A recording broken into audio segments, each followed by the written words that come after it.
क्या बातचीत है, तो फिर मैं आपसे बात कर सकता हूं, बता सकता हूं। हवा में लठ भांजना हमको अच्छा लगता नहीं। पता लगे हवा तो नीचे से निकल जाएगी और लठ किसके लगेगा पता नहीं है, हमारे ही लग जाए।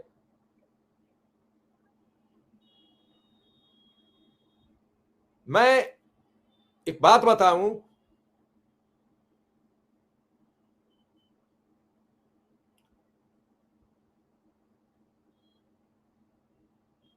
आज की तारीख में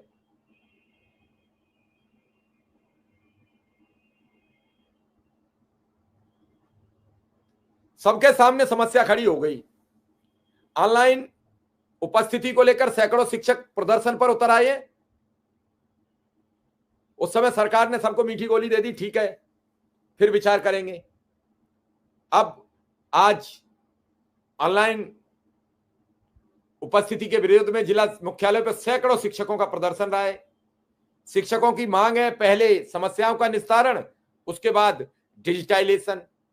अपनी लंबित समस्याओं के निस्तारण, डिजिटाइजेशन को रद्द करने के लिए मुख्यमंत्री के नाम आज सबने ज्ञापन सौंपा है। परिषदीय स्कूलों में ऑनलाइन उपस्थिति के विरोध में शनिवार को शिक्षकों ने जिला मुख्यालय पर प्रदर्शन किया है। विक्रम जी की हमें नहीं मालूम कहां है। विक्रम जी से हमारी भी बातचीत नहीं हुई है कई दिनों से, फोन पे कभी कभी बात हो जाती है, वो बिजी चल रहे हैं, तो फिर मैं इसमें क्या बता सकता हूं। अब हो सकता है कि आज वो कहीं हो फ्री तो आए, वो अलग बात है, मेरी अभी बात नहीं हुई है।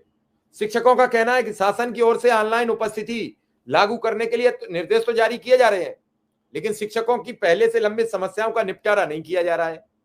भैया फिर अनुदेशक क्यों छोड़ दे रहे हो, भैया फिर शिक्षा मित्र क्यों छोड़ दे रहे हो, इनकी समस्याओं का भी निस्तारण करो और इनकी समस्याओं को शिक्षक अपने साथ जोड़ें और अपनी समस्याएं इनके साथ जोड़ें। एक परिवार एक व्यवस्था। अब शिक्षक संघ के प्रांतीय उपाध्यक्ष डॉक्टर अनुज त्यागी ने कहा कि पिछली बार जुलाई में ऑनलाइन उपस्थिति के विरोध में शिक्षकों के आंदोलन के बाद मुख्यमंत्री के मुख्य सचिव की अध्यक्षता में एक कमेटी बनी। उस कमेटी के फैसला आने के बाद ही ऑनलाइन उपस्थिति की बात की गई। कमेटी का फैसला आया कि नहीं आया ये आज तक नहीं बताया गया। तो फिर ये ऑनलाइन उपस्थिति क्यों? कोई तो कमेटी के फैसले का इंतजार कर रहा है, कोई कमेटी की रिपोर्ट का इंतजार कर रहा है, लेकिन नतीजा कुछ समझ में नहीं आ रहा है। नतीजा जस के तस बना हुआ है।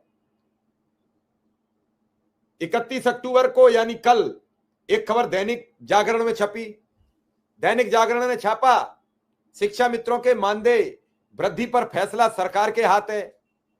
समिति ने तैयार कर दी यह रिपोर्ट, कैबिनेट से निर्णय की सिफारिश होगी। यह दैनिक जागरण ने छाप दिया। दैनिक जागरण बड़ा अखबार है, बड़े अखबार की खबर पर कौन कहेगा।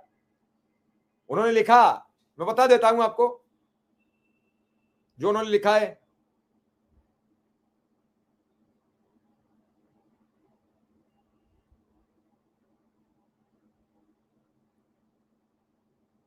उन्होंने लिखा कि समिति ने शिक्षा मित्र के मानदेय को वृद्धि को लेकर गठित समिति ने अपनी रिपोर्ट सरकार को सौंप दी है, जिसमें मानदेय बढ़ाने की सिफारिश की गई है। अब इस पर अंतिम निर्णय कैबिनेट को लेना है। शिक्षा मित्रों को सरकार से सकारात्मक फैसले की ही उम्मीद थी। शिक्षा मित्र के मानदेय में वृद्धि के मामले में अब सरकार निर्णय लेगी। वृद्धि पर विचार को गठित जो कमेटी थी, समिति थी, उसने अपनी रिपोर्ट शासन को भेज दी है। समिति ने रिपोर्ट में स्पष्ट किया है कि शिक्षा मित्र का मानदेय बढ़ाने का निर्णय उनके अधिकार क्षेत्र में नहीं आता, इसलिए इस पर फैसला कैबिनेट या शासन के किसी सक्षम स्तर से ही लिया जाना चाहिए। यह मामला एक बार फिर शासन के पाले में चला गया है। अब ये कह रहे हैं दैनिक जागरण वाले, प्रदेश के 1.32 लाख परिषदीय विद्यालय में करीब 1,46,000 शिक्षा मित्र तैनात हैं। सुप्रीम कोर्ट के आदेश के बाद 2017 से ये शिक्षा मित्र 10,000 रुपए मानदेय पर कार्य कर रहे हैं। रिपोर्ट के अनुसार 7 फरवरी 2000 के शासनादेश के तहत शिक्षा मित्रों को प्रारंभ में 700 रुपया मानदेय दिया गया। उनने 1400 बताया, ये 700 पे आ गए। पता किसी को कुछ नहीं है, अपने अपने हिसाब से अपनी अपनी खबरें छाप देंगे। खबरें आप पढ़ोगे तो खुद लग जाएगा क्या सच है, क्या प्रतिमा दिया गया था। इसके बाद मानदेय में 6 बार वृद्धि की गई। वर्तमान में ये 10,000 रुपए प्रति माह मानदेय मिल रहा है। योजना आरंभ होने के बाद से समय 1450 रुपए मानदेय की तुलना में अब तक लगभग 10 गुना वृद्धि की जा चुकी है। ये कह रहे हैं प्रारंभ में 700 रुपया मानदेय दिया जा रहा था, अब 1450 के हिसाब से भुगतान किया जा रहा है। क्या खबर है, क्या इस खबर का मतलब है, खुद पढ़ लीजिए। 4 त्रुटियां हैं।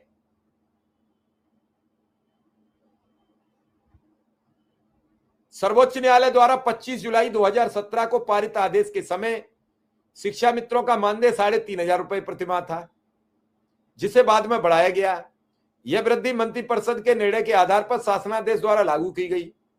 रिपोर्ट में यह भी उल्लेख है कि मुख्यमंत्री योगी आदित्यनाथ ने 6 सितंबर यानी 5 सितंबर 2025 को शिक्षा मित्रों को कैशलेस चिकित्सा सुविधा प्रदान करने की घोषणा की। इसका पूरा वित्तीय भार राज्य सरकार वहन करेगी। अब वो रिपोर्ट